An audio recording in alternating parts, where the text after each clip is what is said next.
Bienvenidas, bienvenidos a esta nueva confabulación que tiene por título Música Ecléctica, Línea Clara. Y la música ecléctica es porque hoy el invitado que tenemos con nosotros, Álvaro Gassman, que tiene muchas ganas de contar con él porque está inmerso en 1000 proyectos. Por de música ecléctica es porque, Álvaro, ¿cuántas máscaras tienes? Muchas. De hecho, creo que por eso has querido contar conmigo, ¿no? Que primero quería agradecerte que hayas querido contar conmigo y me hace especial ilusión estar aquí en mi pueblo, o sea, y que realmente pueda enseñar un poco de lo que hago, de lo que he hecho, lo que estoy haciendo. De hecho, da un poco de vértigo cuando miro un poco para atrás todo lo que había hecho, es que ya son muchas máscaras, como tú dices.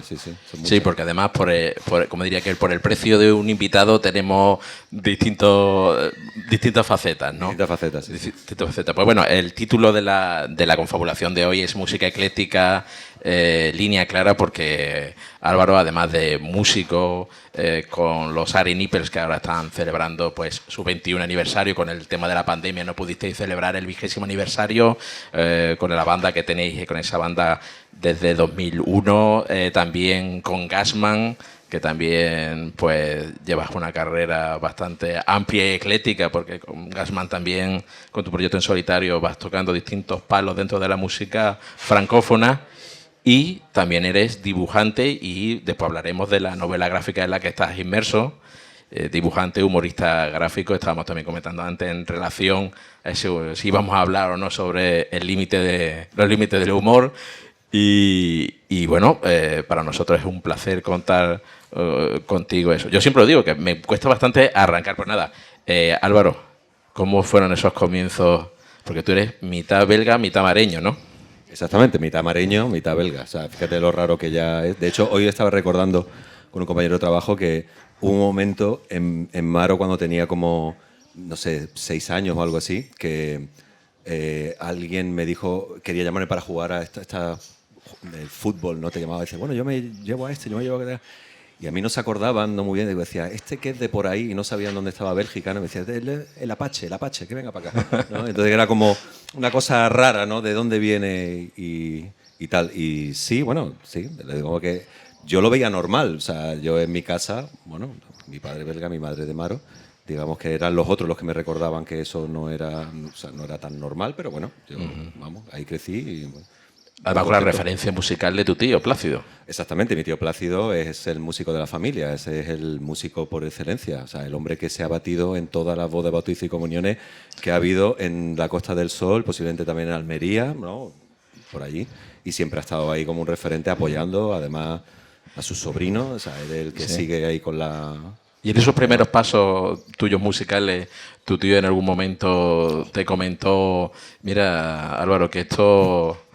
Sí. Bueno, yo tengo un par de anécdotas con mi tío, además de eso, que yo siempre se le agradezco mucho todos los consejos que me ha dado. Pero recuerdo una vez que, creo que fue la segunda vez que tocamos aquí en Nerja, ya con 19 años, unas pintas así, pelo largo, queríamos como ser, somos grupo oscuro, una referencia tal, y él vino con otro colega y llevaban, por lo visto, desde la hora del almuerzo a base de gin tonic, y fueron a ver a su sobrino. Y de repente, claro, nosotros estábamos haciendo una música tan rara que la gente estaba como un poco, bueno, no sé si aplaudir, hemos terminado y tal, y se escuchaba del fondo, ¡uy ahí, sobrino! ¡Uy ahí! ¡Uy ahí! Y cuando terminó el concierto me dijo, yo te voy a dar 2 consejos. Dice, tú los coges, el primero lo cogí, el segundo no. El primero era, dice, cómprate equipo bueno, porque si no sabes tocar, por lo menos con el equipo bueno vas a sonar bien y aparte vas a hacer amigos los técnicos.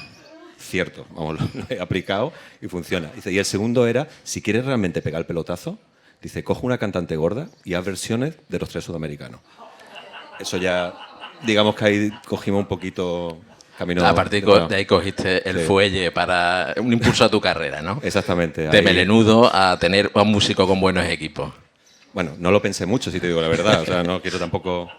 Y agradezco sus consejos, pero bueno, que también él comprenda que no todo podía coger. ¿Y cómo fueron esos comienzos? Porque, bueno, viendo ahora tu música, tu trayectoria, plantear desde un pueblo, ¿cómo fueron esos primeros comienzos y hasta llegar a tu momento actual, ¿no?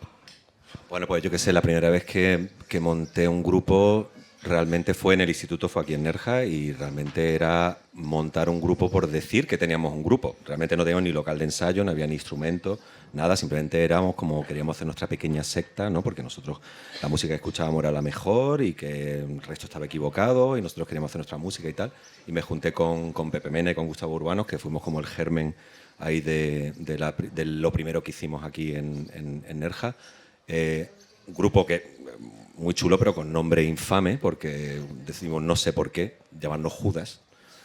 Todavía no entiendo por qué. De hecho, Tu tío no te dio un No. tercer consejo en ese sentido, ¿no? De hecho, creo que ni vio el nombre en el cartel, menos mal, pues si no me hubiera dicho. Además, se nos ocurrió ponerle como una H intercalada, que todavía no sé por qué, pero no sé. En fin, esos tiempos de juventud un poco oscuros. Pero bueno, ensayamos, tocábamos. Siempre digo que fue como... Sonaba un poco, para hacer un poco de referencia, a nosotros nos gustaba mucho la música de los 60. Nosotros íbamos como un poco a contracorriente, era a finales de los 80 o algo así, y a nosotros el rollo de hombrera, Spandau Ballet y todo eso no nos gustaba nada. Entonces nosotros íbamos un poco a lo duro de los 60, los grupos, los Beatles, el rollo mod y tal. Y de repente empezamos a tocar y sonaba un poco como los Doors, pero sin teclado. O sea, que nos faltaba algo que nos definiera un poquito, ¿no? Y ya cuando llegó el momento, pues te estoy diciendo con 18, 19 años, llegó el momento en el que nos fuimos a estudiar. Yo me fui a Málaga, Gustavo se fue a Granada. No estaba la cosa tampoco tan fácil para comunicar, o sea, que venir los fines de semana y ensayar, y lo fuimos dejando, y ya cada uno se buscó un poco su hueco. Yo ya contacté con gente ya estudiando allí en Málaga. Y en esa misma época, bueno, también está tu otra faceta como dibujante, ¿no? La dibujante fue incluso antes que ser músico. O sea, siempre he dibujado en casa. Me gustaba reescribir. Yo no sé si a lo mejor alguno lo habrá hecho también, pero de niño me gustaba dibujar las viñetas que me gustaban, pues las dibujaba yo, hacía mi propia versión, que las veo ahora y es como... No sé, no las tiro, pero porque creo que sería crueldad infantil decir, Dios mío, qué horror. Pero bueno, me ponía a practicar, me gustaba y siempre lo tenía guardado como algo muy personal. ¿No? Intentaba no compartirlo porque tampoco veía mucho sentido. Pero sí es cierto que siempre ha estado de manera más paralela. Pero en un momento dado, supongo que tuve que decidir entre mis aficiones, cuál quiero que sea la principal. O dibujante o música. Y... Hombre, me cuesta también socializar un poco, y los que me conocen lo saben, pero la música veía que iba a ser como una manera también de poder moverme un poco más en sociedad. El dibujo iba a significar hacer más de lo mismo, que es quedarme encerrado en mi cuarto, seguir dibujando y luego compartirlo sin saber con quién, si lo iban a entender o no. Entonces lo he dejado siempre como una cosa más paralela. Y después, cuando he tenido hueco, pues le he dado un poquito más de empujón y tal. Y nada, todo eso dentro de... Y vosotros vivisteis la escena musical de Nerja en los años 90, ¿no? Sí. Como posterior a las grandes bandas, La Criatura, Bueno, Spencer, la criatura fue MG15. realmente la banda que me hizo a mí querer tener una banda. O sea, yo me acuerdo todavía de haber visto en Maro, fue de hecho, me acuerdo un concierto en un escenario, en una de las ferias de Maro, la Feria de la Maravilla, de ver ahí el grupo, y me acuerdo que en la época la guitarra estaba Manolo el Chino, y tiene una pinta de rockeros, ¿sabes? Duro, que yo me quedé un poco impresionado y asustado, ¿no? Y yo decía, a mí me gusta esto, y yo creo que fue una de las razones de decir, bueno, si esta gente que son aquí del pueblo, los conozco y tal, pueden hacerlo, pues ¿por qué no? ¿Sabes? Y ahí fue cuando me dio un poquito el interés. Digo, bueno, me gustaría ver conciertos, me gustaría moverme, y luego, pues nada, conseguí mi primer concierto, fue No me pises que llevo chancla, o sea, también muy, que por cierto, muy buen grupo, ¿eh? Lo viste en la feria. Lo vi en la feria.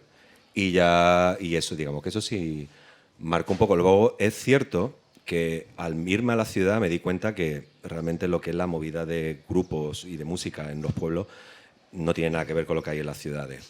Por un lado, creo que por la poca visión, o a lo mejor porque ya moverte entre pueblos, sabes que tienes que moverte entre muchos pueblos, y el moverte no es tan fácil, pero también hay una condescendencia por parte de la gente de ciudad con los grupos de los pueblos. No es tan fácil, si vienes de pueblo, o sea, si vienes de un pueblo, decir, no, me gustaría tocar, tengo canciones propias y tal.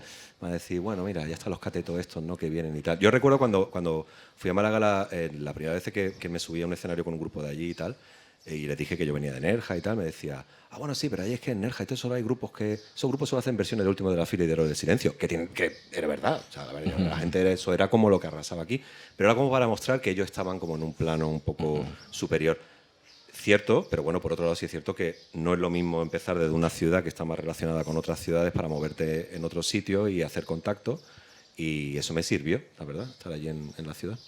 Y allí empiezas pues a moverte dentro de la escena musical en Málaga, que eso es una grande de las grandes, no sé si voy a decir sin misterio, porque en relación a otras ciudades, no puedan ser más cercanas como Granada o de los 90 incluso Albacete, Madrid, Galicia, Málaga siempre ha tenido como particularidad la no existencia de una escena concreta o de un estilo, ¿no? Fíjate que cuando yo llegué a Málaga, la gente a lo mejor de mi generación sí sabe de lo que estoy hablando. No quiero tampoco dar mucha referencia a cosas que a lo mejor la gente no sabe tampoco mucho, pero a principios de los 90 Málaga tenía como había pegado un pequeño, no voy a decir pelotazo, pero había el sello Pussycat, que estaba promocionando un poco como grupos power pop. Estaba Fila India, estaban Blue Minis, estaba Montreal 76, habían conseguido colocar una canción en Al salir de clase, una serie que era muy importante. Entonces se empezaba a hablar de el fenómeno de Málaga y tal. Luego llegó Chambao también era otra referencia y tal. Pero yo siempre he hecho Airbag también. Airbag, por ejemplo, sí es más paralelo. Ellos empezaron un poco donde íbamos nosotros con los Hairy Nippers, digamos como no íbamos por el circuito tradicional, pero es verdad que ellos apuntaron hacia un circuito ya más arriba en Madrid y tal, que ahí sí tuvieron el apoyo y ahí siguen 25, 30 años lo que les queda todavía. Es un poco del power pop fresco, ¿no? Juvenil, ¿no? El problema que tenía, o por lo menos lo que siempre yo hice una comparativa con Granada, que en Granada, por ejemplo, yo recuerdo cuando una de las primeras veces que vi a Los Planetas tocar en Málaga, los pipas, o la gente que lleva el equipo y tal, eran los PPM. PPM es un grupo punky, o sea, que realmente anticapitalista, anarquistas, bueno, pero ahí estaban llevándole el equipo y apoyando a Los Planetas porque era su trabajo, eran gente de Granada y tal. Eso en Málaga no se veía. En Málaga había un montón de pique, o sea, realmente había rollo muy sectario entre que esta gente, además luego que con el tiempo de ver lo ridículo que es, porque eran los skaters, no les gustan los surferos, es como diciendo el skater, ¿quién es? Ese de ahí, es el skater, ¿no? Sí. El skater no le gustan el resto de la gente y tal, y al final no había mucho apoyo, había como... Yo creo que había gente que hasta se alegraba de los fracasos de los otros, ¿no? O sea, no quiero tampoco, es un poco caricaturesco, pero realmente no había un apoyo entre la comunidad musical en general, cada uno iba un poquito por libre. Se suele decir que pueblo pequeño, infierno grande, ¿no? En muchas veces las relaciones y sobre todo el trato de los egos de los artistas, que en cualquier escena, ya no únicamente de musical, sino audiovisual, de la creación literaria, siempre hay esos enfrentamientos de esos egos. Pero tú, sin embargo, yo creo que tú eres un ejemplo de todo lo contrario, ¿no? Es decir, que tú has estado circulando, tocando, compartiendo con muchos músicos de la escena, ¿no? Sí, bueno, he tenido suerte, también he ido calladito, ¿sabes? Si no tampoco silencioso, yendo un poco a lo mío y tampoco metiéndome en cosas a lo mejor un poco inútiles. Ya bastante era buscar tiempo libre para ensayar, montar una banda o que ahora para pelearte por el diseño de una portada o qué te vas a poner de camisa o a lo mejor el hecho de que sale de una canción tuya y no sea una canción mía. Esas cosas siempre lo he tenido muy claro que la única manera que funcione un grupo, por ejemplo, las democracias no son precisamente la mejor manera de trabajar en un grupo, aunque tengo que decir que, por ejemplo, Hairy Nippers sí funciona como una democracia y es de las raras veces, pero hay que tener una visión un poquito clara y luego tener claro que lo importante es la canción, no el grupo, no cómo sale en la foto, no a dónde o quién conoces o lo que has hecho, ¿no? Es las canciones, porque al final todos estos grupos que se han separado lo que queda es las canciones que tienen y podemos volver a escucharlas y decir, oye, qué buen grupo era este, pero luego había a lo mejor otro grupo que quedaba muy bien en la foto y la música no ha sobrevivido o por lo menos no ha llegado más allá, ¿no? Entonces, yo creo que yo me he centrado un poco más en eso, en las canciones, yo voy a mi rollo, yo no quiero tampoco pelearme. En general, es lo que hago también, intento no pelearme con nadie. Y llegas al 2001 y constituís el gran, bueno, no voy a decir el gran, pero sí más longevo proyecto tuyo. El proyecto más longevo. Que con músicos de distintas procedencias, ¿no? Israel Calvo de Montreal 76, o Juanillo Basura, que en ese momento estaba con los Intoxicated Men y luego ha tocado con todo el mundo del rock and roll allí en Málaga. Sí. Y luego Charlie, Carlos Fernández de la armónica, que me lo traje del grupo que yo estaba antes, que se llamaba Doctor Calambre. Y sí, ¿no? Con Hairy Nippers hemos tenido mucha suerte que que en principio empezamos como un experimento de garaje punk. Nuestra propuesta era un poco salvaje para el momento porque proponíamos 2 guitarras, armónica y batería, no teníamos bajo, eran canciones de 2 minutos, íbamos con equipo analógico súper antiguo, de hecho nos costaba. Yo me acuerdo que tenía un Twingo en aquella época, fuimos a tocar a Granada y los amplificadores eran así de grandes. Puse 2 y estaba el coche hundido y llegamos allí, no sé cómo llegamos, de hecho vieron llegar a Granada diciendo, estos tíos están locos directamente. Y echasteis púnculos con los Marshall y demás, ¿no? Marshall no, yo no soy de Marshall. No. Yo no soy de Marshall, nunca he sido de Marshall. Pero sí, y al final lo que ocurrió fue que con los Hairy Nippers sí es cierto que en un momento dado vimos que también era la época antes de... Nos pilló la época del principio de Internet, los contactos y tal, pero no encontramos un hueco, un circuito donde movernos, que sí lo hemos encontrado después, que es una de las razones por las que hemos durado tanto. Pero en un momento dado decidimos si nos merecía la pena ser grupo o seguir siendo amigos. Entonces decidimos que queríamos seguir siendo amigos. Entonces lo que dejamos claro era no se iba a imponer nada, todo se negociaba, tenía que ser básicamente por unanimidad, a menos que alguien pusiera un veto, y luego tener muy claro que seguíamos proponiendo la misma propuesta, que es algo muy simple, directo, casi sin ensayar muchas veces. Las letras, vamos, yo las escribo muchas veces en el mismo estudio de grabación, no hay ninguna pretensión de ningún tipo. Pero algo ocurrió en el 2011, que estábamos tocando en Granada, que era como el 10º aniversario. De repente vimos que, no sé, el público se volvió un poco, no sé, se volvieron locos. Era como, Dios mío, ¿no? La gente está bailando, la gente está saltando, ¿qué ha pasado, no? En Málaga no había referentes de bandas como... Vinieron después. No sé. Vinieron después, de hecho... después de nosotros aparecieron los Hollers, que también era un grupo que iba solamente batería y guitarra, un poco como los White Stripes. Después aparecieron grupos así con una propuesta más punky, Blackberry Clouds. Sí, bueno, escena no, tampoco ha habido, hemos sido 3 o 4 y siempre hemos sido los mismos, que es un poco lo que le ha pasado a la escena musical malagueña, que de los 2000 a los 2015 hemos sido los mismos con distintos grupos, no ha habido tampoco recambio de generación. Sí, ahora estábamos comentando también previamente el libro de Javier Ojeda, Historia del pop malagueño, ¿no? Como los grupos van apareciendo un poco como setas, ¿no? Y se ven casi al final como una gran ciudad. Se repiten mucho los nombres de los músicos, ¿no? Que van capítulos del año 90 a los 2000 son los mismos con... No sé. Hubo un momento, bueno, y yo creo que todo eso ya nos da para hacer un debate mucho más amplio, ¿no? Entre la falta de interés, entre el desaparecer, por ejemplo, el soporte de la escena, que son los bares, o las salas de conciertos, sobre todo de aforo mediano, el hecho de desaparecer una prensa musical que apoyaba esas propuestas, el hecho de que los jóvenes también ahora les interesan otras cosas también. Ya la música no define personalidades, no era tan importante el hecho de tener un grupo para expresarte, ¿sabes? Te puedes expresar por un TikTok igual de bien. O para ligar, ¿no? Que muchas de las... Bájate una aplicación, es que igual, ya quiero decir, ¿sí? También una teoría que por aquí está José Antonio, que algunas veces me la ha comentado, y que eso de montar una banda de rock o una banda de música en una zona costera es bastante complicado. Porque las ciudades más de interior, con lluvia, invita más a encerrarte en un local de ensayo. Ah, bueno, sí, pero eso también le pasa con los dibujantes. Es decir, también, ser dibujante, que implica que estás en tu cuarto encerrado con el sol y con el tiempo que hace, es el doble de tortura. Sí, bueno, claro.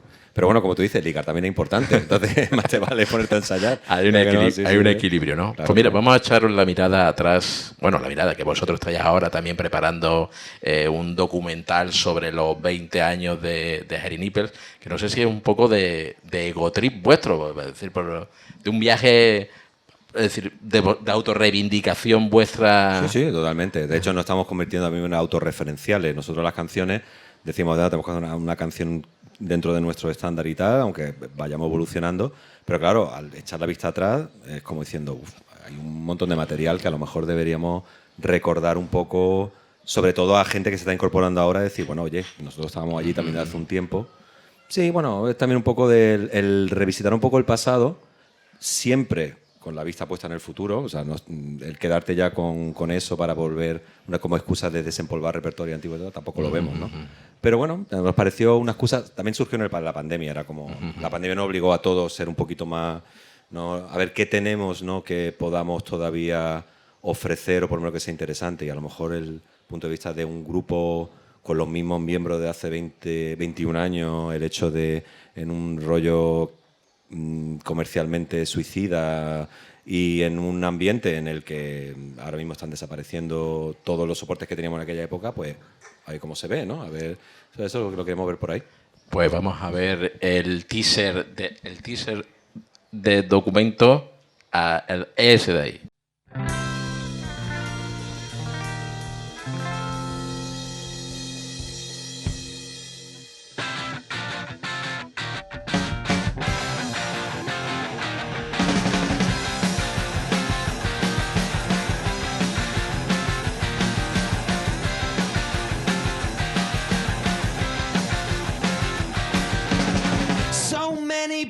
To hate.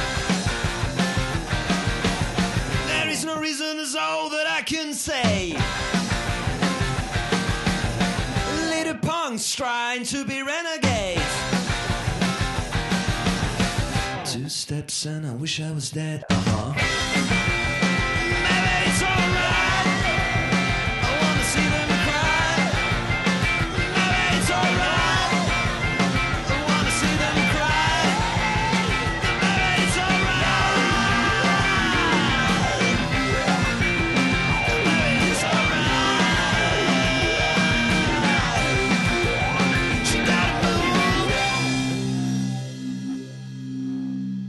¿Qué nos podéis decir de esa experiencia? Oh, Dios mío, aquello fue una experiencia inenarrable. Yo nunca había visto nada igual. Pues nada, Eso es de una de las dos películas en las que salimos. O sea, si lo dice aquí estoy yo, me escondo detrás del soporte físico. Si lo dice Juanillo, pues eso va a misa. Una experiencia inenarrable. El frenillo que tiene no... Sí, See You Later Cowabunga era, ¿no? Una de ellas, ¿no? No, salimos en 2 películas. Una era See You Later Cowabunga y la otra era Planeta Atlón. De hecho, sí, serie Z, o sea, sí. De José Roberto Vila, José creo. Roberto Vila. José Roberto Vila era, para los que son un poco cinéfilos, era asistente de Jess Franco, de Jesús Franco, y decidió hacer unas películas con presupuesto ínfimo y quiso hacer una... Y con grandes actores. Perpetró una que era como un homenaje a un 2-3 del escondite inglés de Los Bravos, pero con toda la patulea punk y rock que había en Málaga en aquel momento.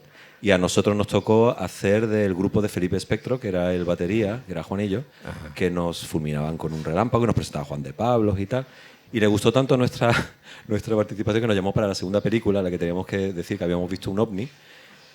Pero luego me dijo a mí que como yo hablaba francés y tal, que yo podía hacer de un científico francés, que como un acento francés, y me puso un guión donde, no sé si había como 200 R's para hacer el todo el rato. Y para poner en mi laboratorio, para que veas tú los medios que teníamos, me puso una bata blanca y en ese momento él acaba de tener un bebé y tal, y tenía un cacharro de esto de vapor para quitarle desinfectar, no sé cómo se dice, ¿no? Una cosa para hervirlo, ¿no? Esterilizador, perdón, gracias. Un esterilizador, y el esterilizador echaba un vapor y me puso todo el vapor del esterilizador en la cara mientras que estaba rodando y ahí se quedó. Yo era un científico loco en el planeta Atlón. Bueno, es que si te hace una propuesta como esa, ¿quién le puede decir que no? No ha incluido en lo de artista poliédrico mi carrera cinematográfica, vaya. Sí. Pues de Harry Nipples, aquí estamos hablando del tema de los soportes, que además que ahí hemos montado también nuestro puestecillo, porque también creemos que es necesario hacer nuestra reivindicación aquí, nuestra reivindicación del formato físico, vinilo, de lujo, como uno defiende en la actual situación de la industria, porque bueno, tú has vivido... Es decir, a ti te dio la crisis de la industria musical de lleno, ¿no? Como decía Supertramp, crisis, what crisis, no sé, yo nací en el 73, yo nací con una crisis, yo me he criado con otra crisis, ha habido siempre, la del formato del vinilo, fíjate dónde estamos, que cuando nosotros apostamos por eso, de repente nos hemos dado cuenta que el boom del vinilo el año pasado, creo que lo del formato físico que más se ha vendido en el mundo es el vinilo, y estamos hablando otra vez de las cantidades no son como antes, obviamente, pero también porque los patrones de consumo han cambiado.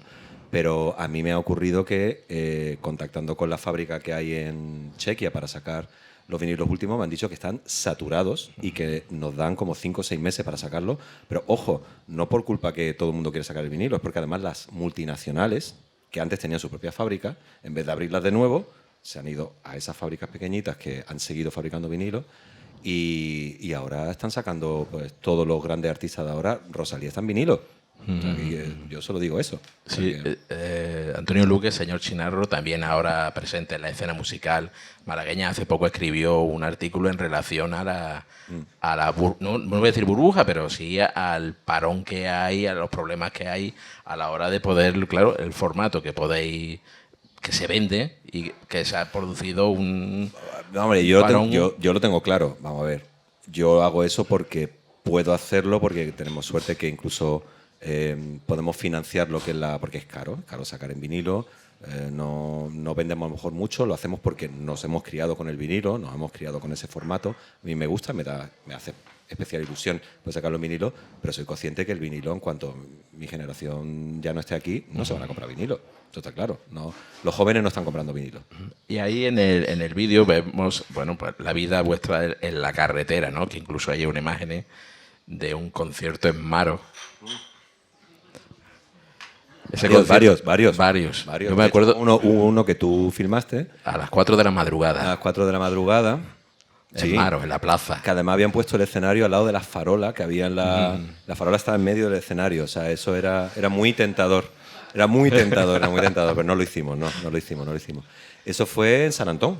Sí. De hecho, hubo 2 ocasiones que tocamos en Maro en San Antón. ¿Y cómo se vive es decir, en la carretera un grupo como vosotros? Muy divertido. Muy divertido. Muy divertido. ¿Qué quieres que te cuente? Muy divertido.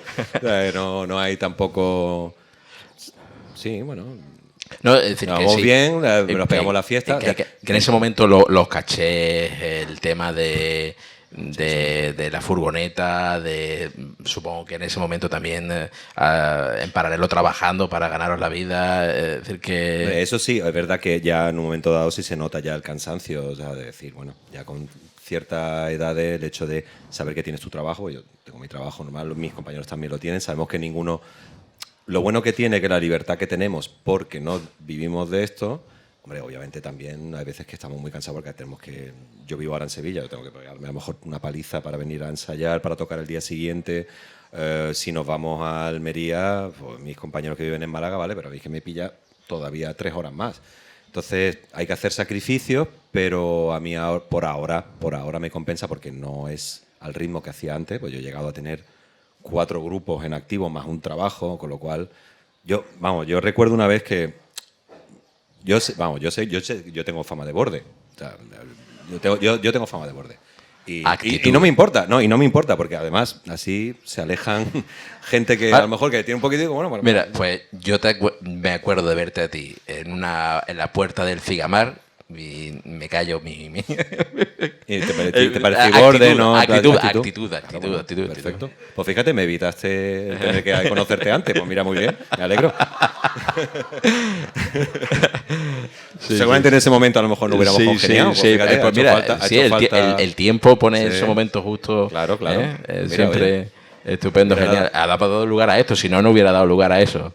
Pero es verdad que la actitud, ¿no? Muchas veces, y además que tú lo has reflejado en tus viñetas Rock and Roll Scam, que un poco la actitud, voy a decir, el postureo, eres un poco inclemente y nada complaciente con tus propios compañeros de gremio, Si ¿no? hablamos de postureo, yo me he metido en el trabajo con más postureo del mundo. O sea, no es...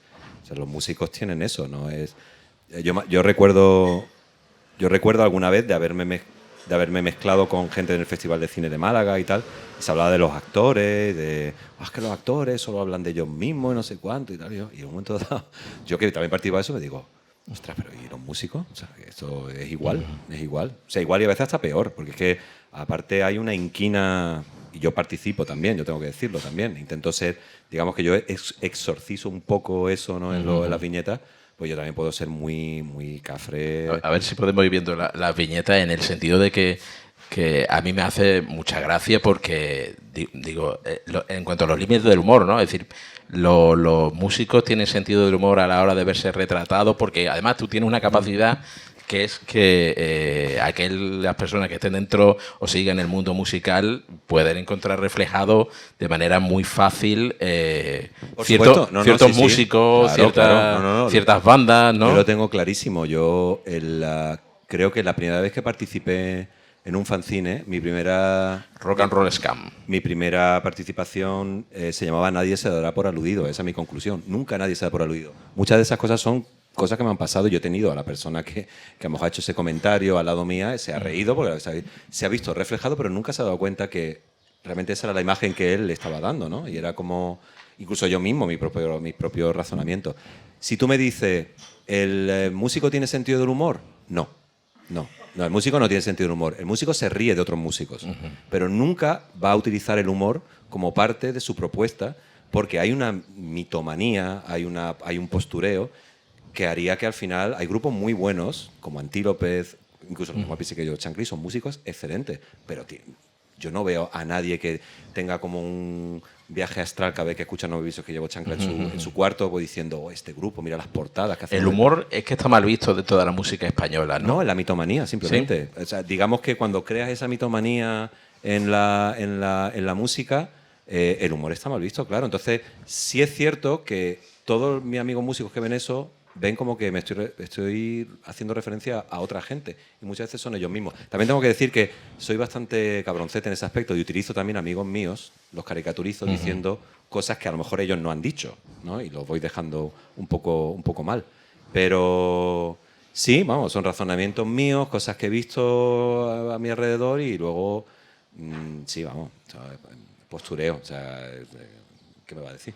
En el pop británico sí hay más espacio, ¿no? Los Kings, el pop británico, los Madness mismo, más espacio para el sentido del humor, ¿no? Es decir, a lo mejor no se toma tan en serio a sí mismo, o eso es por una... No lo sé. La verdad es que posiblemente hay gente que es muy difícil el conjugar una música que tú consideres válida con el sentido del humor. Franz Zappa tenía mucho sentido del humor, pero Franz Zappa, cualquiera aguanta toda la discografía entera de Franz Zappa. O sea, quiero decir, dentro de ese sentido del humor, pues tienes que aceptar ciertos planteamientos que tiene ese músico y no es tan fácil. Yo creo que sí hay grupos, por ejemplo, españoles ahora mismo, que sí me parece que la actitud que tienen... Hay un grupo nuevo, por ejemplo, a mí me gustan mucho los Estanques, que creo que tienen una actitud en la que son muy buenos músicos, pero tienen una actitud con mucho sentido del humor. O sea, yo creo que esta gente, ellos y otra gente más, pues posiblemente renueven un poco ese halo los de... Nicky en su momento, Carolina Durante ahora también. De hecho, Carolina Durante vienen un poco a rebufo de ese movimiento que hubo y... Bandas de chica, Cariño también. Sí. No, yo creo que lo hay, pero es difícil romper esa mitomanía o esa... No voy a decir mitomanía porque eso es por parte del público, pero la mitología que les gusta también muchas veces a los grupos crear, ¿no? Como, yo qué sé, sobre todo los grupos heavy, ¿no? Fotos en bosques, vestidos de negro, siempre con cara de pocos amigos, ¿no? Aunque sea un chistoso. Pero, y después te hacen This is Spinal Tap, ¿no? Spinal Tap, hombre, Spinal Tap por eso tiene gracia, ¿no? Porque por las pintas y ver realmente al final cómo son. Sí. Y después de Haripers, que trabajas en paralelo a partir del 2007, pues ya con tu proyecto en solitario con Gasman, aunque sigues pues bueno, colaborando con bandas como Santos de Goma, con Conde, con Thalía B, Ultra Rouge, es decir que... Pero decides dar un paso hacia tu proyecto como Gasman y un proyecto francófono. Sí. Decidir... en un momento dado estaba aburrido en casa y decidí pegarme un tiro en el pie. O sea, es como decir, bueno, ¿qué puedo hacer ahora para saber que no voy a triunfar nunca? Venga, pues voy a decidir a cantar en francés ahora aquí en España y a ver qué tal va. No, hubo un momento que sí es cierto que yo redescubro un poco lo que es la chanson francesa, que la tenía en casa, obviamente, pues no por parte de mi padre, pero yo le tenía mucho rechazo. Yo me definía por otra cosa. Yo me consideraba rockero y eso no era lo que más me gustaba. Cierto que a través de Serge Gainsbourg, que lo tengo que mencionar por eso, yo vuelvo a la chanson francesa por ahí porque yo lo cojo a él por su faceta más pop, más de la época de los 60, el yeye, la época de François Hardy y todo eso. Y de repente me empiezo a dar cuenta que ahí hay algo, hay un toque que me interesa y empiezo a escuchar pues los clásicos, ¿no? De Brassens, Maxime Le Forestier, otros cuantos más, Jacques Brel, todo eso. Y luego me doy cuenta que además en Francia, en paralelo, a principios de los 2000, pues hay un montón de grupos que cantan en francés que tienen una propuesta súper interesante, un pop sofisticado, ¿no? Está de Benjamin Biolay, a Philippe Catherine, a Arthur H., un montón de gente que de repente me gusta y empiezo a... Obviamente te influye, ¿no? como el que al final, si lees tantos libros, al final termina escribiendo. Pues si escuchas esa música, al final intenta hacer algo parecido. Y claro, eso no pegaba con los Hairy Nippers, no había manera de colarlo. Y digo, bueno, pues ya ahora lo intento. Y aparte me dije, bueno, voy a hacer también el experimento de no montar un grupo, hacer los ensayos, conocernos, sino decir, voy a contactar con los músicos que ya conozco, con los que ya he tocado, y decirles, oye chicos, yo quiero hacer esto. Os voy a mandar las instrucciones, digo un poco como yo mando esto. Funcionó mejor de lo que esperaba porque al final se apuntaron con muchas ganas, gente que le gustaba también la chanson francesa, pero a lo mejor no habían tenido la oportunidad de profundizar un poquito en eso. Y tuvimos suerte que, nada, el recorrido típico que hacía antes un grupo, porque obviamente ya es diferente, que era grabas maqueta, lo pruebas en directo, lo mandas a un concurso y tal, todo ese recorrido al final fue muy bien. O sea, yo quiero decir que la única vez que me han pagado el disco ha sido con Gassman. O sea, me pagaron el disco, el primer disco que yo saqué con Gassman, me lo pagó una discográfica. Yo digo ahora eso y escucho un Nouvelle du Grand Possible. Nouvelle du ¿no? Grand Possible, que salió en 2009, aunque se grabó en 2007 en Valencia, porque la discográfica era valenciana. Eso ahora mismo ya es inconcebible. Los grupos, los acuerdos que tienen con la discográfica es que tú pagas la grabación y básicamente la discográfica lo que se compromete en todo caso es que en la edición ellos se quedan con una parte del stock que tú lanzas para ellos venderlo en su web o en su tienda y te ahorras un poco lo que... Pero la grabación en sí, lo que es pagarle al técnico y tal, lo pagas tú, ¿sabes? Por eso también hubo habido mucha gente que en los 2000 pues, empezó a grabar en casa y tal. Pasa que, claro, llega un momento que, bueno, grabar en casa está bien, pero cuando ya todo el mundo graba en casa te das cuenta de lo mal que suena. O sea, que, no, que al final hay que grabar, los estudios están para algo, ¿no? Y esa referencia, porque me parece interesante el volver a la música que escuchaba uno de niño en casa, ¿no? Y también lo que estás comentando, ¿no? Gilbert Bécaud, Joe Dassin. Entonces, la influencia o la referencia que teníamos en España de la música francesa, ¿no? Esos vasos comunicantes que se han perdido, por desgracia, ¿no? Yo tuve suerte que cuando sacamos el primer disco de Gassman, la discográfica, que después desapareció, puso mucho empeño, porque sus dos grandes referencias éramos un chaval que se llama Algora y yo, sí que me hizo tocar por varios sitios. Estuve en Vitoria, en Madrid varias veces, en Valencia, Castellón. O sea, estuve como girando con esa propuesta que a priori decía, vaya, chaval que está cantando en francés. Y yo empecé a mirar un poco a mi alrededor gente que también tocaba y cantaba en francés y me di cuenta que en España, en ese momento, que estoy hablando del 2009-2010, había como 7 grupos con discográfica que cantaban en francés. Souvenir, Les Très Bien Ensemble, Los Fresoners Rebeldes que hacían versiones de François Hardy, estaba Megaphone ou la Mort. Elephant Records estaba atrás. Totalmente, y había incluso... Green UFOs también estaba potenciando. Totalmente. Entonces yo me di cuenta que realmente, claro, aquí en España desde siempre ha habido un impacto de la música francesa y la música italiana. Ahí tiene a Tonino Carotone, si no hubiera salido, porque también hay un impacto. Yo siempre lo decía, digo, hombre, grupos que cantan en alemán no conozco ninguno en España. Pero culturalmente es cierto que aquí en la generación de mi madre y todo eso, el Festival de San Remo sabe lo que es Eurovisión cuando cantaba François Hardy. Charles Aznavour. Charles Aznavour es como... yo creo que es parte también de la cultura también española, todas las veces que ha cantado aquí, Adamo, o sea, todo. Entonces, quieras que no, ahí sí consigue conectar un poco, pero ojo, yo lo que propuse fue mi proyecto en solitario. Entonces, a mí, yo, si me permiten, yo dije, cuando ya grabé, digo, bueno, ya esto que aparte me está costando el dinero y yo me voy a poner, digo yo, permítanme ustedes que se me vaya la olla un poco y yo voy a meter todo lo que a mí me apetece ahora. Si había jazz, psicodelia, electrónica, todo lo que sea. Por ejemplo, tenemos aquí, que en su momento no sé si es un homenaje en toda regla con otro de tus colaboradores, con Drew Morgan, un homenaje con canciones de Serge Gainsbourg. Ese disco realmente es la última referencia así en soporte físico y digital que saqué, porque tengo un par de participaciones y colaboraciones y versiones, pero esto así como proyecto entre Gassman y Morgan, porque empezó ya con el Briton Image, que es el anterior. Esto sí es un homenaje a Gainsbourg que surgió porque me llamaron para la Sala Siroco en Madrid, para un homenaje a Serge Gainsbourg, y montamos un set que nos gustó mucho como sonó. De hecho, allí conocí a Felipe Cabrerizo, que es el biógrafo de la primera biografía de Serge Gainsbourg que hay en España, que se llama Filfante Rosas, que por cierto recomiendo, un muy buen libro.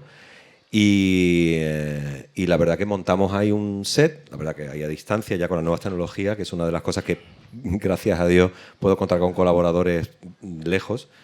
Ensayamos un poco, nos mandamos pautas de cómo tocar y luego ensayamos un poquito antes del concierto y lo hicimos. Nos gustó el resultado y ya lo que hicimos fue grabarlo como disco. ¿Y la percepción que tiene el público hacia la recuperación de figuras como Serge Gainsbourg? Hombre, yo me sigue sorprendiendo que la gente ahora, a posteriori, gente que se incorpora, ¿no?, un poco al legado de Gainsbourg. Hay que comprender que yo entiendo que la música en francés tiene el hándicap del idioma, porque es verdad que la música francesa, o lo que se conoce como chanson francesa, es muy excluyente si no sabes francés. O sea, Georges Brassens no tiene ninguna gracia si no comprendes un poco de francés, porque puede ser muy monótono y muy aburrido. Porque le dan mucha importancia a los textos. Eso sí, los textos son geniales, pero excluye un montón de gente. Gainsbourg, sin embargo, lo que hizo en un momento dado fue decidir, cuando quiso triunfar, además con 40 años, que eso me hace mucha gracia, como artista pop, lo que hizo fue recoger toda la influencia anglosajona, pero darle su toque francés, con un montón también de juegos de palabras, con tal. Lo hizo mucho más accesible, y eso, yo creo que mucha gente que le gusta el pop o que le gusta el pop clásico, cuando lo descubren a Serge Gainsbourg, se dan cuenta que aporta algo diferente que no habían oído antes. Un poco como el yeye español también, que también tendrá sus particularidades, ¿no? Pero Gainsbourg, su obra es tan grande, tan enorme, de lo que ha hecho con otra gente, lo que ha hecho en el cine y tal, que cuando buceas un poco es muy difícil no engancharse a otro músico ecléctico, ¿no? Totalmente. Además que el otro día también escuché la radio en un programa que es A lo loco y con patines en Radio 3, que os lo recomiendo a todos. Comentaba que Serge Gainsbourg está muy mal editado en España, que apenas, es decir, que había recopilatorios un poco a salto de matas y que no, es decir, que con la referencia e influencia que tienen era música. Pero la gente se lo ocurra, o sea, la gente, yo he visto, o sea, gente, amigos míos que tienen discos de Gainsbourg que se lo han comprado, pues obviamente ya con internet, pues en tiendas fuera, en ediciones buenas. También el catálogo es súper disperso. Si tú tecleas en Spotify Gainsbourg, te vas a perder. O sea, realmente no vas a saber por dónde empezar. Hay que también, que eso es una de las cosas que ocurre también en el mundo de hoy en día con el streaming, que por dónde empiezas. Si te lanzas a Spotify, estás perdido. O sea, tienes que buscar alguna referencia o playlist, gente que te recomiende y tal, porque si no, no sabes por dónde empezar. Y con Gainsbourg, por ejemplo, eso. Puede haber 1000 referencias en recopilatorios por donde se empieza. O sea, es complicado. Bueno, mientras preparamos el videoclip, a ver que yo vea los filtros, eso. No, arriba. Vamos a ir. 01 Gasman, Tío Niga, que es de tu disco Cabotage. Tes yeux qui m'attrapent, le temps qui se m'échappe, le jour se lève, je te vois si belle. J'avais tout essayé, tu m'avais encouragé, le jour se lève, et maintenant que faire?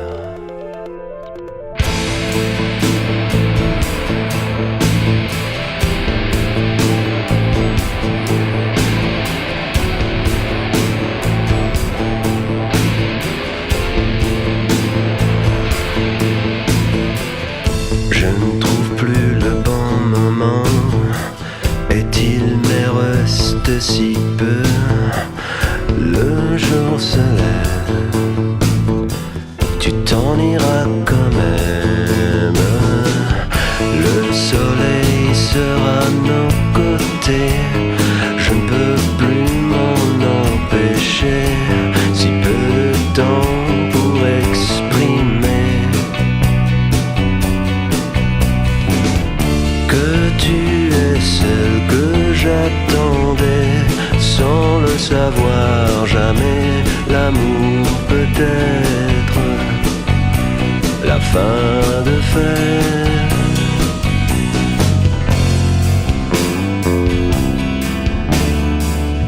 Il faut qu'on se dépêche, mais ma gorge est si sèche, le jour se lève,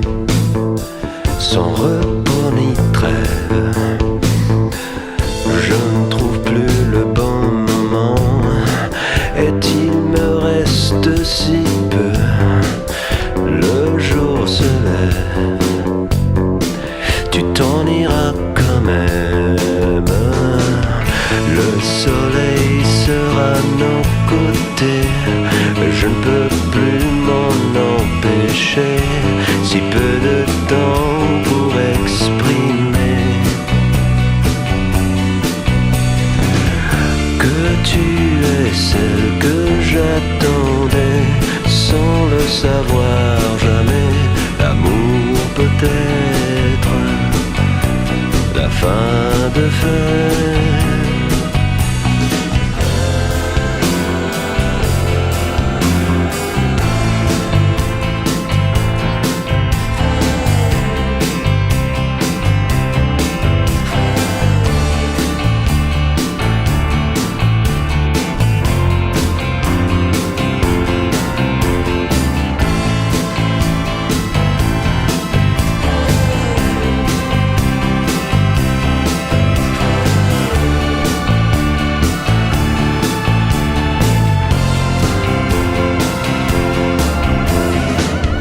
Le soleil sera à nos côtés, je ne peux plus m'en empêcher, si peu de temps pour exprimer que tu es celle que j'attendais sans le savoir jamais. L'amour peut-être la fin de faire.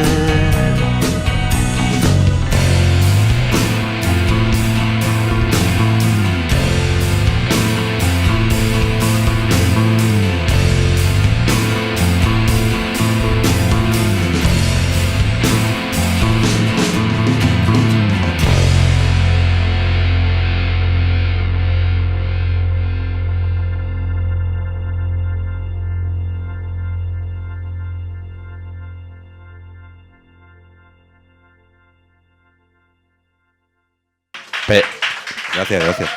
Pedazo de videoclip, dirigido por Víctor Quero. Ahí tuvisteis pues con Cabotage también. Esto ya es de 2000, es que ya me estaba viendo con tanto pelo que digo, a ver, ¿de cuándo es? Esto de 2012, 13. Sí. Hizo en su momento, pues lo estábamos comentando ahora, una apuesta a Green UFOs, que es la discográfica punta de lanza de la música francesa, de la nueva música francesa, se puede decir, ¿no? Si alguien se acuerda de la revista Rock Deluxe, que sigue, Sí. aunque ahora digital, cuando venía el formato físico, venía siempre un CD de regalo. Y cada año siempre venía una recopilación que hacía Green UFOs. Y Green UFOs era un sello que de repente yo me he dado cuenta que tenía gente como Dominica, como François Sepreut, tenía Experience, tenía Michel Club, ¿no? Y Diabolo Gom, y un montón de grupos franceses modernos, algunos de ellos muy rompedores, Catherine y tal. Y yo alucinaba diciendo, bueno, esta gente, ¿no? Tenía los contactos y tal. Y vamos, de hecho yo estoy convencido, Green UFO fue el artífice que gente como Dominica, siempre que hace una gira, se viene por España también, porque creó un interés por parte de la escena alternativa francesa. Y cuando me enteré que además estaba en Sevilla, yo digo, bueno, yo vivo en Málaga, se lo mandé diciendo, mira, tíos, o sea, yo qué sé, ¿qué quieres que te diga? Blanco y en botella, o sea, estoy haciendo francés, estoy cantando en francés, es un poco alternativo, a ver qué os parece y tal. Y me sacaron el EP Cabotage. Cabotage. Y luego ya el siguiente, que eso ya ha sido más complejo y fue ya en la más parte... complejo. Aquí me tapo yo con la cara de Falconetti. Sí. Falconetti en plan, ¿cómo es? O ukulele, ¿no? Del retoque de foto. También un diseño tuyo. Sí. En un proyecto creo que uno de los más ambiciosos en los cuales te has visto inmerso, ¿no? No el más ambicioso, pero posiblemente a día de hoy de los que me siento más orgulloso. Eso sí, posiblemente. Es de los que más me gustan. Porque, como hemos visto en el videoclip, le da especial importancia al aspecto visual, y aquí en este proyecto de Fruit Anonymous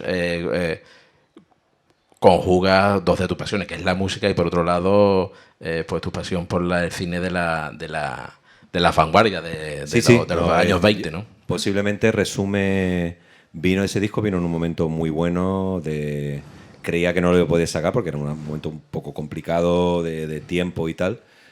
Pero sí, bueno, un poquito ni más resumiendo un poquito lo que es la reinvención electrónica. O sea, a mí la electrónica no soy no era gran fan de la música electrónica, pero sí es cierto que pensaba un poco que la fórmula de grupo que tenía de rock, pues obviamente estaba un poquito ya ya me estaba repitiendo un poco. Y aproveché justo varias circunstancias que me ocurrieron a nivel personal. Una que me mudé a Sevilla, con lo cual rompí con la banda que tenía aquí y en Málaga.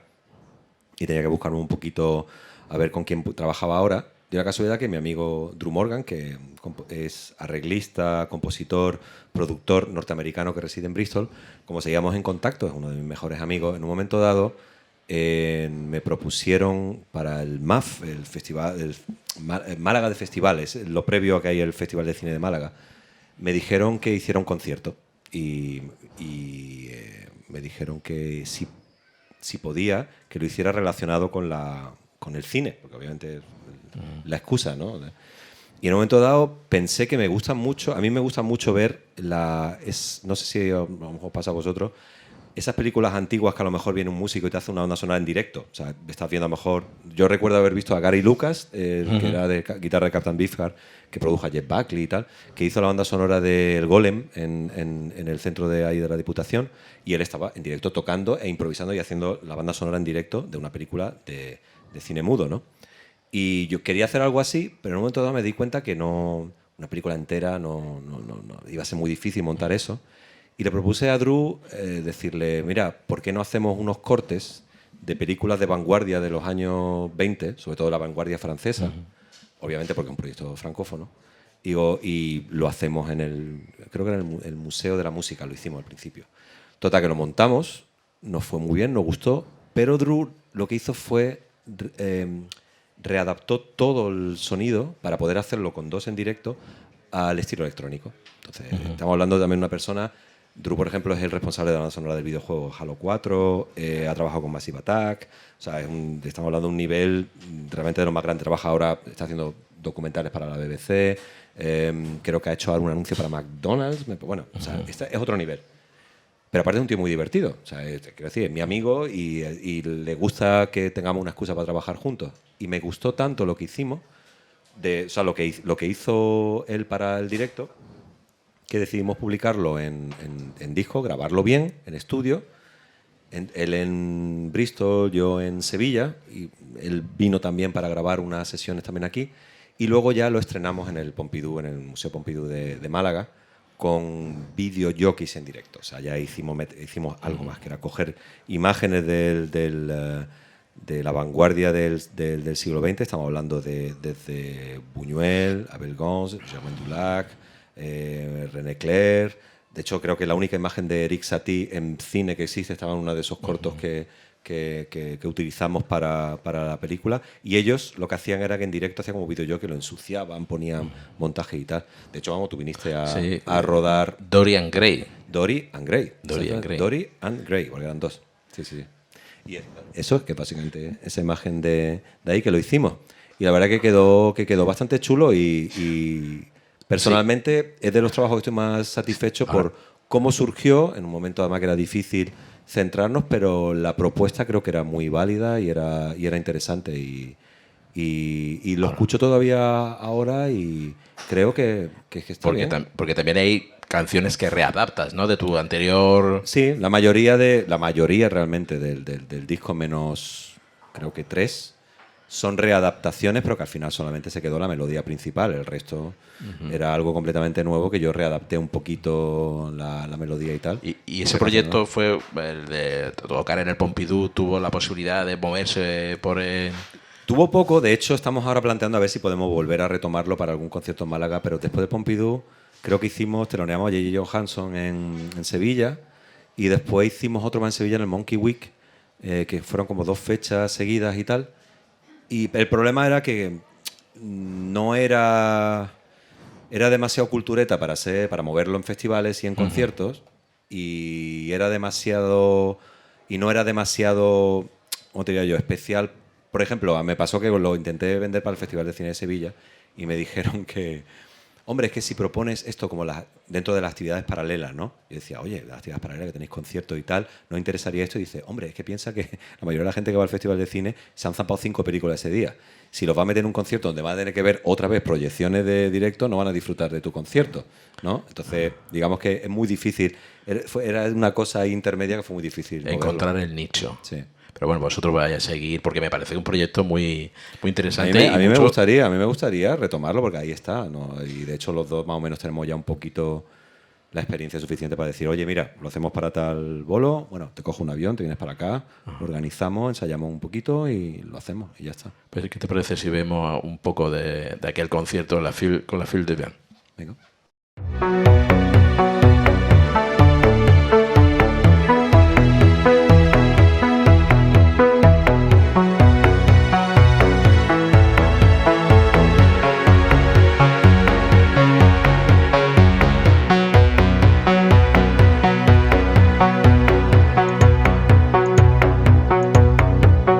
La dérive de notre amour ne tiendra pas le grand orage. À l'évidence, l'eau coule partout, c'était prévu. Mais aujourd'hui, la mer paraît calme, rien peut arriver.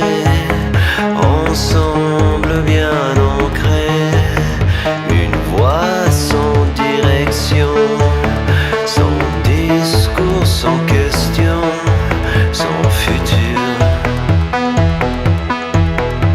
Mais moi, je regarde tes mouvements si doux que le vent doit se taire. Et quand je pense à toi, me chuchote le bonheur que toute cette harmonie, c'est la fin de nos jours heureux.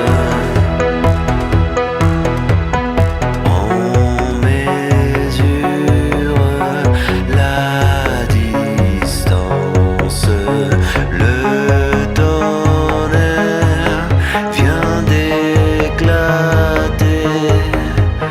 À l'évidence, on a déchiré le ciel auquel on s'en remet. Et moi, je regarde tes mouvements si doux que le vent doit se taire. Quand je pense à toi, me chuchote le bonheur que toute cette harmonie, c'est la fin de nos jours heureux. Moi, je regarde tes mouvements. Moi, je regarde tes mouvements. Moi, je regarde tes mouvements. Moi, je regarde tes mouvements. Je regarde tes mouvements. Je regarde tes mouvements.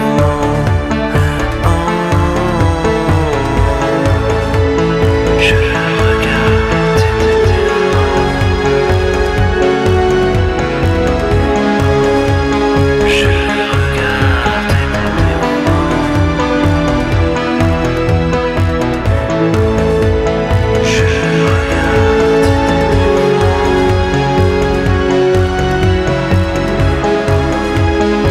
regarde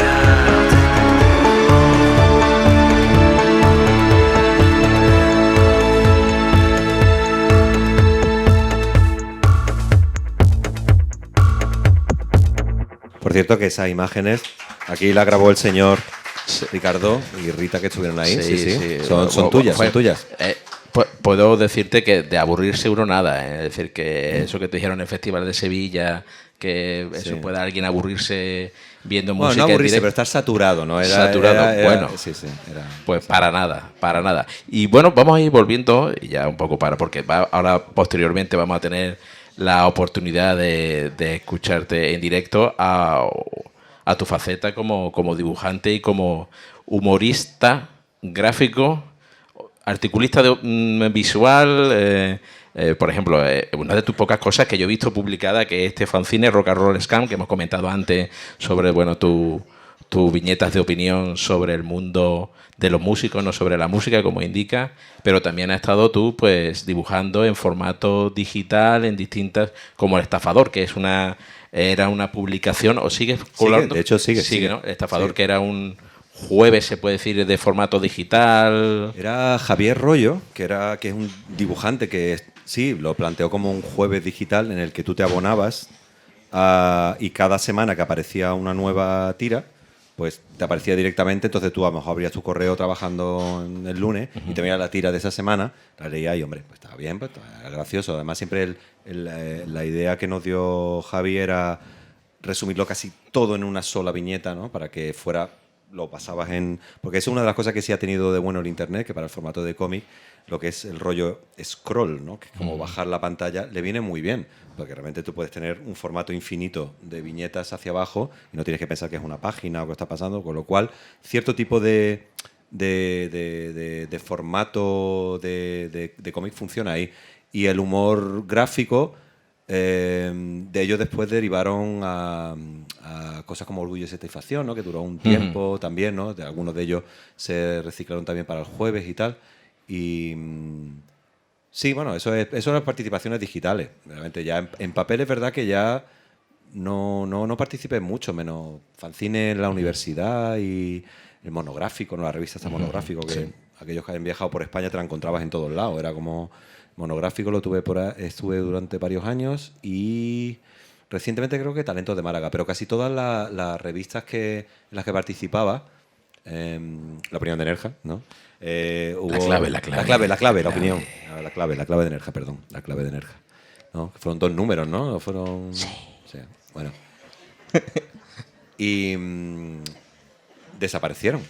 Sí, Desaparecieron. desapareció. Entonces ya se ha quedado lo que es el formato digital y yo lo que hacía era pues un poco utilizar mis redes sociales para mover un poco el blog, ¿sabes? El blog después se quedó desfasado porque realmente al final lo que se veía eran Facebook o Instagram. Tu blog G de imagen. Blog de imagen está muy parado desde hace años, pero bueno, ahí está. Y bueno, la verdad es que viendo tus Mira, viñetas de... Siga fumando, gracias. Sigue Sí, fumando sí. gracias, son de Eso un es humor cuando- bastante fíjate. vitriólico, ¿no? Sí, Es decir, sí. como te Lo decía, hice cuando fumaba, porque ahora oficialmente lo he dejado. Cuando digo oficialmente es porque ahora sí puedo fumar. Cuando me ofrecen un cigarro lo fumo porque lo he dejado. Y lo hice como razonamiento en decir, estupidez esto del tabaco, no había manera de justificarlo. Pero sí, estas son las series. Sí.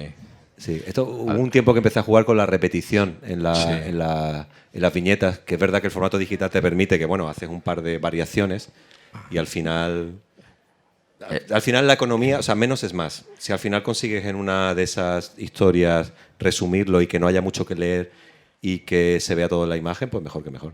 ¿Y cómo te departamentas tu cabeza a la hora de crear canciones, de crear viñetas, que además que son de opiniones en muchas ocasiones actuales o son también viñetas de lo que tú ves en tu entorno? Por ejemplo, la serie Beach Days, Beach Days, sí. Beach Days, que es una serie muy salvaje, ¿no? Es salvaje un poco, sí. Bueno, pero digamos que está inspirada aquí en Nerja. Sí, o sea, sí, sí. realmente- Y misericordia total, ¿no? Bueno, sí. Sí, Sí, es lo sí. que tiene el verano, ¿no? El verano puede ser salvaje. Sí. Sí. Bueno, que estoy viendo es verdad. Ya Total. referencia un poquito más, digamos que no me abro a un público tampoco mayoritario, ¿no? Sisek o Zizek, no sé cómo se pronuncia y tal, ¿no? Hablando con un malaguita. Entonces, como ese diálogo entre, ¿no? Como decía, dice hegeliano, pues me la agarras con las 2 manos. O sea, eso es como lo más sofisticado que se me ocurre para mezclar filosofía. ¿no? Como culture, como se llama, Sí, haute couture, ¿no? Sí, sí. También le da Alta mucha cultura, caña alta cultura. al mundo bobó, ¿no? Hombre, claro, vamos a ver, sí. Sí, no, hombre, sobre todo porque, vamos a ver, yo soy burgués, o sea, yo lo admito. Que es la bohemia burguesa en francés, ¿no? Lo bobó es... El bobó es el burgués bohemio, o sea, es el típico vegano que habla por los derechos de los animales, pero que tiene un presupuesto para poder pagarse los productos bio, ¿no? O cosas así. Y sí, hombre, a mí me causa, me enternece, ¿no? Me enternece. Porque yo qué sé, sí es verdad que lo de... Vamos a ver, yo soy... Mamá, ahora tengo que hablar de política, o sea, no tengo que hacerlo, o sea, yo qué sé, yo tengo mis ideas y a lo mejor muchas veces lo plasmo, ¿no? Pero, por ejemplo, esto sí es interesante porque es muy largo y hay mucho texto, pero en el fondo sí resume un poco a mí me molesta mucho la superioridad moral de la izquierda, como... Bueno, yo me considero una persona de izquierda, que quede claro eso. Es un tema recurrente en tu... Pero yo suelo ser bastante azote. De hecho, esta viñeta me hace mucha gracia porque todos mis amigos de derechas, todos me estaban diciendo, "Guau, esto es brutal, es buenísimo" y tal. Obviamente cada uno lo lee desde su punto de vista. Después cuando yo hacía la viñeta de la Semana Santa no le hacían ninguna gracia. Pero bueno, esta, por ejemplo, sí creo que me molesta mucho cuando veo a amigos míos o gente que yo respeto intelectualmente, incluso en el caso del humor, cómo hemos pasado a ser lo que detestábamos antes, sectarios, completamente la dictadura, lo políticamente correcto. Hay muchas cosas que se pueden dialogar, pero los movimientos en las redes sociales, que eso Juan Soto Ibas, por ejemplo, lo habla mucho en Arde las redes, es verdad que es increíble el número de ofendiditos. O sea, es algo que no puedo llegar a entender y creo que es una trampa del formato que tienen las redes sociales. El anonimato, el hecho de que tú lo ves y como lo ves en tu pantalla crees que va hacia ti, un montón de cosas, ¿no? Pero bueno, yo sigo pensando que la persona que es intelectualmente superior se ofende menos, creo. O sea, y a lo mejor ahí estoy pecando un poco también de pedante, de decir, es que todo... Debe haber un punto de reflexión entre el impacto visual y después reflexionar lo que estás viendo, si ¿no? Si tú entiendes un poco el discurso, si sabes que lo está haciendo por provocar, sabes que es una provocación, no entre al juego, no hay ningún problema. Pero el hecho de sacar muchas veces, que es lo que ocurre en el humor últimamente, ¿no? El hecho de sacarle un poco una lectura que no la tenía, ¿no? Para hacer un debate, que al final es para hacer un debate y verte tú en el debate dejándolo claro, ¿no? Y tal, ¿no? Es como... es totalmente innecesario y me parece contraproductivo. Bueno, contraproducente, perdón. Yo realmente el humor, he ido alejándome cada vez más del humor, entre comillas. Primero porque, vamos, o sea, es curioso, ¿no? Mi caso, ¿no? Pues yo no suelo tener mucha gracia. Yo si cuento un chiste, la gente se va. Pero en esto sí, más o menos, creo que la gente entiende un poco el humor porque hay una pequeña sonrisa de decir, ahora entiendo por dónde vas y todo eso. Mira, Pichites, por ejemplo, estas son imágenes inspiradas en la playa de Nerja o en Burriana, a lo mejor, que me pilla más cerca y tal. Y es como... Muchas veces el hecho de eso, ¿no? Llega el verano y de repente todo se acaba, ¿no? Si tengo aquí mi tortilla de patata, ¿no? pollo empanado y tal, ¿no? Todo, no sé si se ha visto ya una viñeta en la cual hay una persona...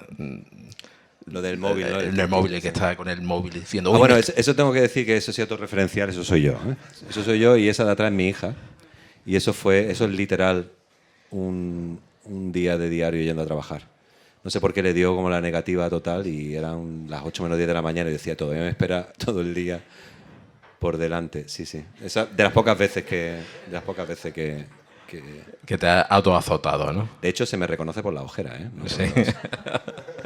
A un padre siempre se le reconoce por las ojeras, ¿no? Sí, es verdad. Y bueno, de este humor y misericordia que da a amigos y enemigos, estás preparando por ahí una novela gráfica que va en redes sociales dosificando poquito a poco, de hecho, que nos tienes pendiente en el foro. Estoy ahí, sí. Hay una... El otro día vi, por internet, que también era muy gracioso, era un diagrama del círculo creativo de un dibujante, ¿no? Que empieza con una idea, ¿no? Luego una flecha, empezamos con los bocetos, empiezas a hacer los primeros dibujos, empiezas a visualizar el final, pero empiezas a hablar de ello y volvemos al punto cero de otra idea y tal. Si hablas demasiado de ello, al final te aburres y ni siquiera lo terminas. Entonces intento contenerme todo lo que pueda porque va muy lento. O sea, ya habéis visto que con esto yo tengo mi trabajo además, yo soy profesor, o sea, con lo cual tengo que bregar con la adolescencia y eso hay un desgaste también con eso, si hay que decirlo. Y lo hago en mi tiempo libre. Entonces, si en mi tiempo libre intento mantener más o menos lo que es la música, a mi familia también, lo que es el dibujo también es otra parte y va muy lento. O sea, yo al ritmo que voy, y no lo digo de broma, yo creo que seguramente terminaré dentro de 1 año y medio, 2 años, porque es que me cuesta y quiero hacerlo bien. Y he dejado el humor. ¿Has pasado bocetos o ha provocado interés en alguna editorial o es un trabajo que tú te mantienes a largo plazo sin una visos de... Yo ya por cabezonería lo terminaré y lo sacaré. Cuéntanos un poco sobre... Bueno, si no puedes avanzar a ver un qué poco. puedo avanzar. No sé, si ponéis alguna referencia si ponéis alguna referencia de dibujo, a lo mejor lo podéis visualizarlo un poquito más. Nada, es simplemente lo que había comentado antes, y al final es un poco lo que tú ves en casa, ¿no? Si en casa se escucha música, empiezas a probar también para tocar. Si en casa ves que hay libros y lees, al final vas a intentar escribir. En mi caso, como soy un coleccionista y he sido lector de cómic y novela gráfica, al final tenía que intentarlo. ¿Qué ocurre? Que los dibujos me daban la libertad de que puntual, ¿no? Y tal, pero esto requería ya el hacer como ya una novela. Una narración, ¿no? Narración. En este caso he elegido una biografía. Para no destripar mucho, digamos que me he centrado en un personaje muy interesante que también es que yo, por ejemplo, soy consumidor de ese tipo de novelas gráficas sobre los grandes olvidados. En este caso, las grandes olvidadas. Y en este caso es una pionera del cine. No creo que puedo decir el nombre porque no creo que tampoco le suene mucho a la gente, pero es Germaine Dulac. Y solo diré que me sorprendió que esta mujer sacó una película que, de hecho, fue a través de Bruit Image que yo descubrí a esta mujer. Me di cuenta que había hecho la primera película surrealista de la historia 1 año antes que Luis Buñuel. Pero el que ha trascendido es El perro andaluz de Luis Buñuel y no la suya. Porque sufrió una campaña de descrédito total por parte del grupo de los surrealistas, que en ese momento eran niñatos de 20 años, ella tenía ya 40 y va ya un poco de sobrada, pero además era una mujer sindicalista, anarquista, lesbiana, tenía su pareja, montó los primeros archivos de cine de Francia, una mujer súper importante, pero totalmente ninguneada y totalmente olvidada por los niñatos de los surrealistas, porque a André Breton y compañía le gustaba la juerga, la provocación. Antonina Artaud y toda esta gente pues hicieron una campaña de descrédito de ella y quedó completamente relegada, se fue diluyendo, con la mala suerte que cuando murió era la ocupación nazi y no se le pudo hacer ningún homenaje porque homenajear a una artista lesbiana, anarquista, eso era imposible. Entonces, ahí queda. De hecho, tengo que decir que una de las cosas, este último año fui con mi viaje de estudio de mi colegio, fui a París y encontré en el cementerio de Père Lachaise su tumba. Me hizo muy especial ilusión porque es verdad que llevo un montón de tiempo documentándome sobre ella y creo que está muy bien eso de reivindicar y bucear en la historia gente que merece un sitio y ser consciente que posiblemente han sido borrados no por una conspiración maquiavélica, sino porque las circunstancias y porque la historia era de otra manera. Y yo he conocido y aprendido sobre un montón de esos personajes leyendo novela gráfica y espero que yo pueda con eso también ayudar a descubrir un personaje que me parece fascinante y apasionante. Yo por lo que nos has contado es apasionante. Creo que el año y medio ese que tú se lo vas a hacer larguísimo a la hora de... No, ya me he obligado a tener que meterme yo ahí en el te acelerón. reconozco que cada vez que compartí imágenes en el foro de la BD de Esto, por ejemplo, es de la semana pasada. O sea, que ya es toda la parte que se llama el crayoné, ¿no? Que es como todo lo que es la parte de lápiz y tal. Le falta su tiempo, pero ahí estamos. La época en la que estuvo luchando por el voto femenino. Es curioso porque te enteras de cosas como que hasta el año 28 en Francia la mujer no podía votar porque era considerada menor de edad. O sea, incluso con 40 años. Era menor de edad. Necesitaba que su marido firmara o apoyara y no podía votar. O sea, con lo cual, por el código napoleónico. ¿No? Era como... Sí. Cosa apasionante. Pues Álvaro, lo dicho, yo te voy a dar la vara y yo a lo mejor Ya lo sé. ahora lo malo es que después de haber contado esto va a haber más gente que te va a dar la vara para ver tu trabajo final y... Creo que he dicho lo suficiente para que me sirva para picarme Sí, y hacerlo ¿no? y no dispersarme, que es Eso, mi gran problema. Bueno, no, la dispersión no, eso es que ecléctico. Bueno, Pues Álvaro, muchas gracias por A ti, a por vosotros estos y a momentos vosotros que por creo haber que lo venido. hemos, porque la cosa no acaba aquí. Veis ahí un micrófono, veis una guitarra, veis un ampli y ahora vamos a preparar en un momento el set y te vamos a escuchar en vivo y en directo y a disfrutar de tu música. Pues muchísimas Perfecto, gracias, un placer. Álvaro. Muchas gracias. Ha sido Muchas gracias a todos. Gracias. un auténtico placer. Y bueno, antes, mientras vamos preparando el set, anunciaros que las confabulaciones se van a tomar un descanso, termina la primera temporada el día 12 de junio, domingo, si te apetece, vamos a dar un paseo por Nerja y vamos a visitar de la mano del historiador Paco Capilla y del arquitecto Héctor Sequero los hitos de la arquitectura y el urbanismo de los años 50 y 80. Así que próximamente lo anunciaremos por redes sociales, como podréis hacer la reserva, ya con la experiencia que tuvimos de hace 2 años, fantástica, por calle Carabeo, pues vamos a disfrutar del conocimiento tanto de Paco como de Héctor. Y cerraremos la primera temporada de las confabulaciones pues con algo que, bueno, que hemos estado comentando previamente, que es un encuentro que va a tener por título Fue Nerja Moderna, Contracultura y Movida Morrallera, años 1975-1989.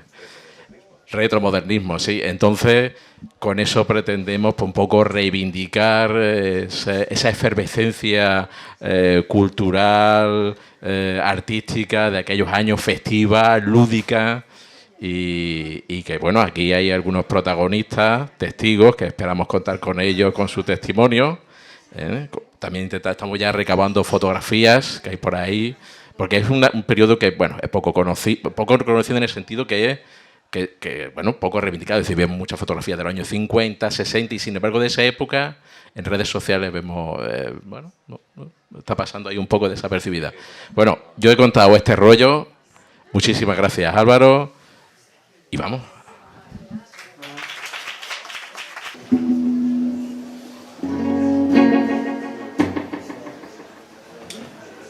Bueno, voy a tocar con 4 canciones, básicamente, con un set que he preparado aquí un poquito como un acústico eléctrico, esta cosa moderna que últimamente hace que sea un poquito diferente lo típico del cantautor con la guitarra y eso. Por cierto, a mí no me ha gustado nunca eso de un cantautor con una guitarra acústica, tiene que gustar de mucho el repertorio, pero si vas un poco sin conocer, que es el caso aquí un poquito del repertorio, puede ser un coñazo muchas veces insufrible. Entonces, hombre, que por lo menos sigo el consejo de mi tío, por lo menos tengo aquí un montón de equipo para impresionar.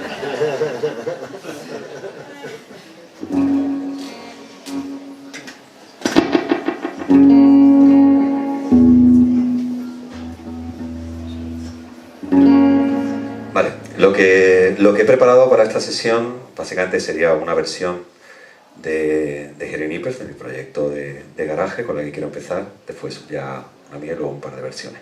Entonces esta canción, que se llama The Night You Didn't Love Me Anymore, no está en estos discos, pero se puede escuchar en internet, de hecho está en descarga gratuita. Fue en esos tiempos que éramos como muy guays, decíamos, bueno, aquí descarga gratuita para todo el mundo y se puede bajar por internet si a alguien le interesa. Lo que pasa es que esta la he readaptado un poco, posiblemente no suena igual.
I see your face behind every corner, just the shadows as your face, but I just wanted to be with you. You don't know what you wanna do, and I that you didn't love me anymore. The night that you didn't love me anymore.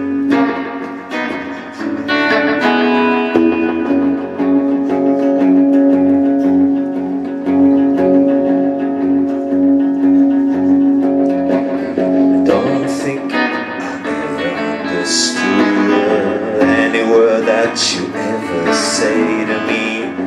It was kindness, not you, it's just me. It's not me, who else could it be? But I just wanted to be with you. You don't know what you wanna do, the night that you didn't love me anymore. The night that you didn't love me anymore.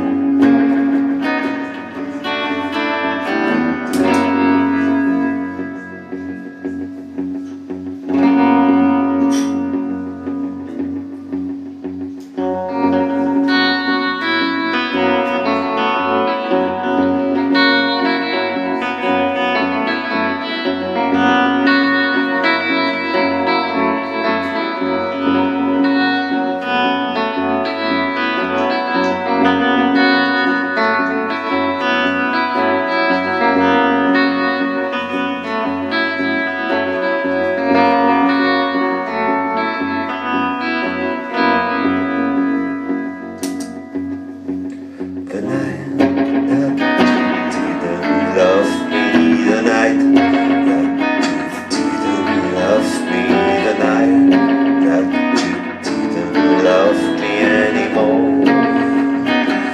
Oh no, the night that you didn't love me, the night that you didn't love me, the night that you didn't love me anymore.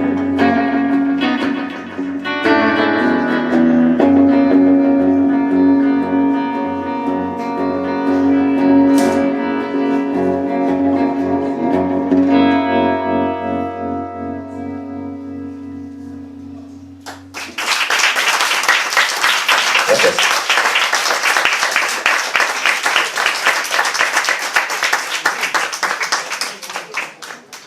Bueno, y ahora una canción en francés. Esta canción sí es del repertorio de Gassman.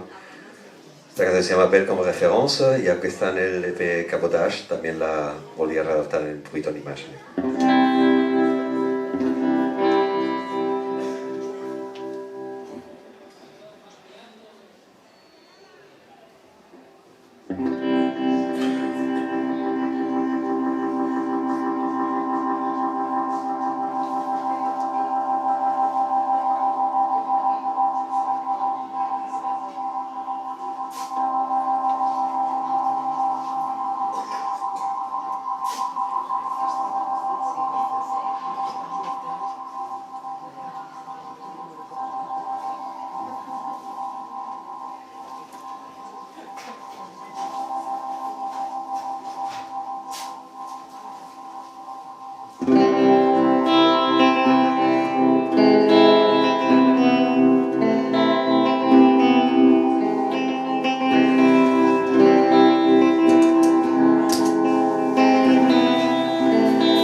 La vraie vie et la poésie. Je cherche le sel et la confiance dans tes cheveux couleur miel. Tu es belle comme référence, un point précis sous le soleil. Et la joie et la tristesse font les deux un goût doux amer.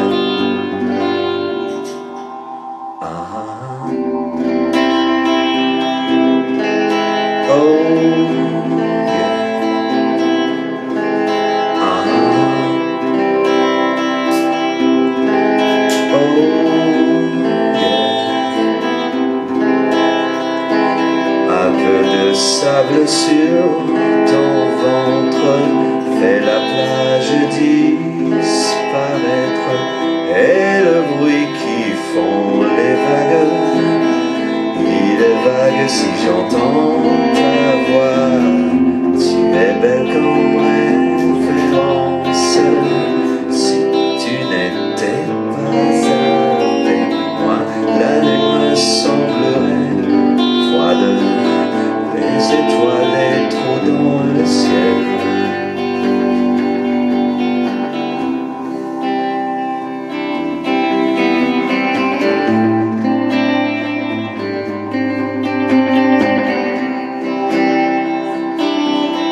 geste suffit.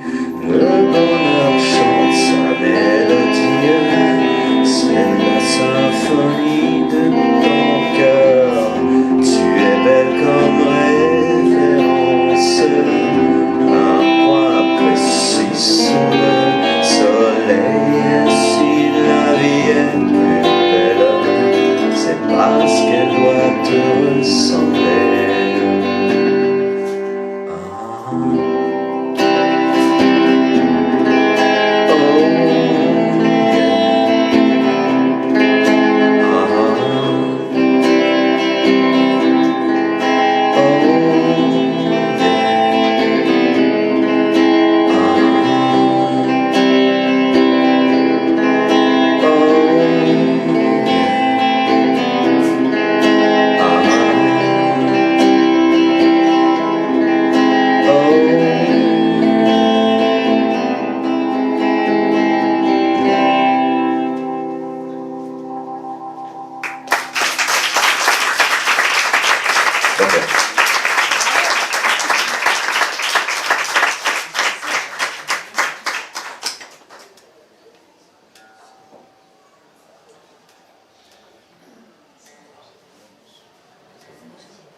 Bueno, ahora una canción que he incorporado recientemente también al repertorio. Es una versión, aunque es en francés, una versión de un artista malagueño, Alexandre Lacasse. Hace poco, hace un mes, participé en un homenaje en el Teatro Echegaray. Alexandre Lacasse era un artista nacido en Marbella, de madre francesa, padre español, profesor de secundaria, que tiene una hija que decidió cantar en francés. Cual había un montón de cosas que teníamos en común y la verdad que nos conocíamos, habíamos hablado de participar juntos. Desgraciadamente le diagnosticaron con una leucemia y falleció hace 2 años. Entonces hicimos un homenaje entre la gente que lo conocíamos y obviamente yo ya a nivel también artístico pensé que yo tenía que participar en ese homenaje y readapté una canción suya de su álbum Le Récit de l'Espoir, que se llama Dites-moi Capitaine, que voy a tocar ahora.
me voy a ir despidiendo ya con otra versión. Esta vez dándole vueltas a ver qué podía hacer.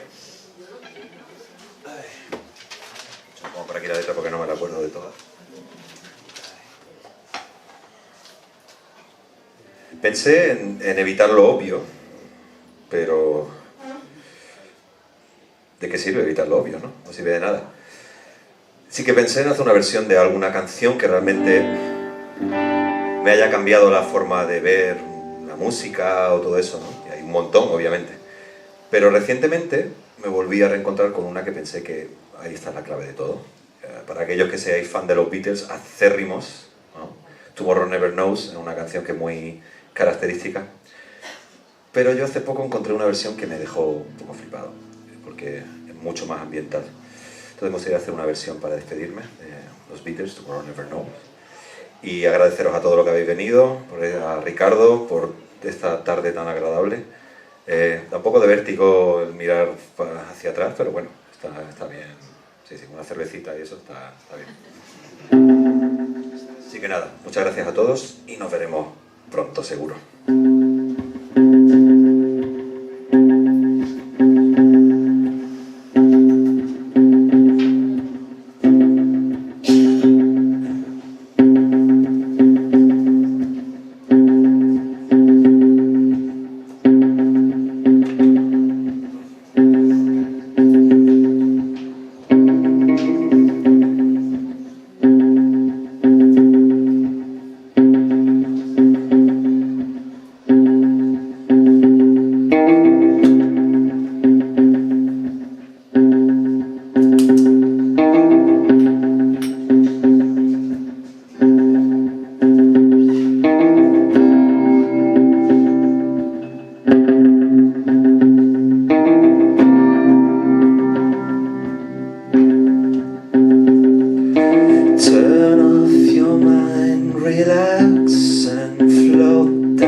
It's not living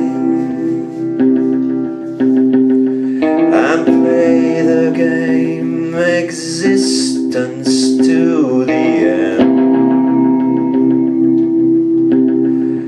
of the beginning of the beginning of the beginning of the beginning of the beginning of the